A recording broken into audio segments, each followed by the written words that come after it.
1 वर्षको अवधि पुरा भएको अवसरमा गरेको सम्बोधनका क्रममा यो क्षेत्रलाई प्राथमिकतामा राख्दै सुशासन कायम गर्न र सेवा प्रवाहलाई प्रभावकारी बनाउन विभिन्न निर्देशन त्यो सम्बोधनको क्रममा दिएको कुरा मलाई लाग्छ यहाँहरूलाई अवगत नै छ।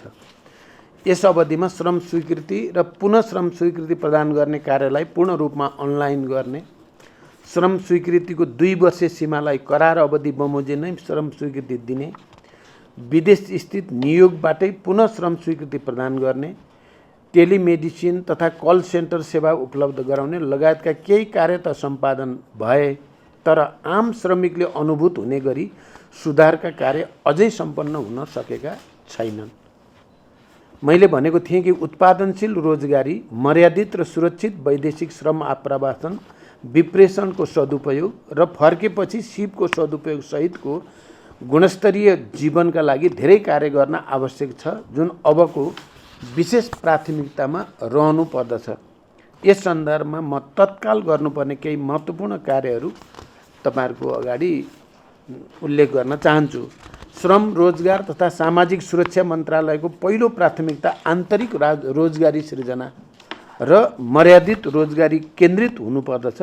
यसतर्फ मन्त्रालयले विशेष योजना तयार गरी कार्यान्वयन गर्न पहल गर्नुहोला। वैदेशिक रोजगारीमा जाने श्रमिकलाई पूर्व प्रस्थान अभिमुखीकरण, जानु अगाडिको अभिमुखीकरण तालिम लगायत अन्य तालिमहरू निःशुल्क रूपमा वैदेशिक रोजगार बोर्ड वा सिप विकास तालिम प्रतिष्ठानबाट के कसरी उपलब्ध गराउन सकिन्छ सोको विस्तृत अध्ययन गरी श्रमिकको अधिकतम हितलाई ध्यानमा राखी कार्यक्रम सञ्चालन गर्नुहोला। हाल वृद्धि भएको भनिएको शुल्क श्रमिकहरूबाट नलिई पूर्व यथावत रूपमा हुने गरी कार्यान्वयनको व्यवस्था मिलाउनुहोला। आन्तरिक वा वैदेशिक रोजगारीमा जाने श्रमिकलाई थप सेवा शुल्क लगायत थप आर्थिक भार पार्ने कुनै प्रकारको काम नगर्ने र नगराउने व्यवस्था गर्न जरुरी छ। साथै वैदेशिक रोजगारमा जाने श्रमिकलाई अङ्ग्रेजी भाषा अनिवार्य गर्ने गरी भएका निर्णय तत्काल कार्यान्वयन नगर्ने व्यवस्था मिलाउनुहोला।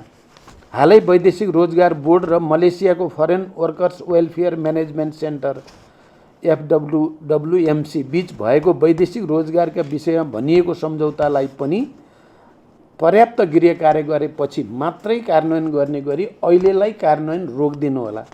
जापान, बेलायत लगायत अन्य युरोपियन मुलुकमा वैदेशिक रोजगारीमा पठाउने प्रक्रियागत व्यवस्थालाई सरलीकृत गर्नुहोला। दक्षिण कोरियाली मुलुकमा हाल EPS प्रणालीबाट मात्र नेपाली श्रमिक पठाउने व्यवस्था भएकोमा E7 भिसालाई समेत सोही प्रणालीबाट आबद्ध गराउन कोरिया सरकारसँग भएका श्रम सम्झौता नवीकरणको कार्य प्रारम्भ गर्नुहोला। मैले यी 3-4वटा कुरा भने। मैले के कारणले पनि भने श्रम मन्त्रालयबाट माननीय मन्त्रीजी आइसकेपछि उहाँले यसलाई अलि पारदर्शी बनाउने, अलि प्रभावकारी बनाउने बारेमा निकै राम्रो सुरुवात पनि भयो। हामी सबै उत्साहित पनि भयौँ। उहाँकै सल्लाहमा हामीले मिसनहरूलाई बोलाएर यहाँ सल्लाह पनि गरियो र मैले के महसुस गरेँ भने मन्त्रीजी र प्रधानमन्त्रीको या मुख्य सचिवको बिचमा अलि बढी गृह कार्य भएर यी कुराहरूको बारेमा एउटा टुङ्गोमा पुग्नु बढी उचित हुन्छ भन्ने लागेर यी विषयहरू तत्काल कार्यान्वयन रोकिदिनु होला र हामी गृह कार्य गरेपछि मात्रै यसको बारेमा अन्तिम निर्णय गरेर कार्यान्वयनमा जाने या के गर्ने भन्ने गरौँला। प्रधानमन्त्री रोजगार कार्यक्रमलाई पुनरावलोकन गरी मागमा आधारित परियोजनाहरूमा काम लगाउने प्रणालीको विकास गर्न जरुरी छ। यसमा स्थानीय तहको आवश्यकता पहिचान गरी कार्यक्रम सञ्चालन गर्नु छ। अन्य रोजगारी सृजना हुने कार्यक्रमलाई पनि एकीकृत गरी सिप र क्षमता अभिवृद्धि हुने किसिमको कार्यक्रम सञ्चालन गर्ने व्यवस्था मिलाउनु होला। रोजगारदाता र श्रमिकको एकीकृत विवरण तयार गरी माग र आपूर्ति बीच सन्तुलन कायम गर्नेतर्फ तत्काल कार्य गर्न जरुरी छ। यसको लागि 753वटै पालिकाहरूमा संयन्त्रहरू निर्माण गर्न आवश्यक छ र नेपाल रोजगार व्यवस्थापन सूचना प्रणाली NEMIS लाई तत्काल कार्यान्वयनमा ल्याउनु होला। सामाजिक सुरक्षा कोषमा औपचारिक, अनौपचारिक र वैदेशिक रोजगारीमा गएका र स्वरोजगारमा रहेका श्रमिकहरूलाई आबद्धता र विस्तारलाई प्राथमिकताका साथ कार्यान्वयन गर्नु छ। यसमा विशेष रूपले तपाईहरुले लिनु होला। सामाजिक सुरक्षा कोषमा जम्मा भएको रकमलाई अधिकतम लाभ हुने परियोजनामा लगानी गर्ने व्यवस्था मिलाउनुहोस्। श्रमिकलाई उद्यमशील बनाउने र वैदेशिक रोजबाट फर्किएका नेपाली दिदीबहिनी दाजुभाइहरूको ज्ञान, सिप र पुँजीको पूर्ण उपयोग हुने क्षेत्रमा लगानी गर्ने वातावरण मिलाउनेतर्फ तत्काल परिणाम देखिने गरी कार्य गर्नुहोला। अनौपचारिक श्रमिकहरूलाई औपचारिक क्षेत्रमा ल्याउन के कस्ता विधि, मापदण्ड र कानुन बनाउनु पर्ने हो, मन्त्रालयबाट प्राथमिकताका साथ प्रस्ताव ल्याउनुहोला। पुराना श्रम सम्झौताको समसामयिक नवीकरण र नयाँ गन्तव्य मुलुकसँग श्रम सम्झौता गर्ने कार्यलाई प्राथमिकतामा राख्नुहोला। श्रम सम्झौता गर्दा न्यूनतम तलब, सामाजिक सुरक्षा, कार्य घण्टा, बिमा लगायतका सुविधालाई अधिकतम रूपमा प्रदान गर्नेतर्फ विशेष ध्यान दिनुहोला।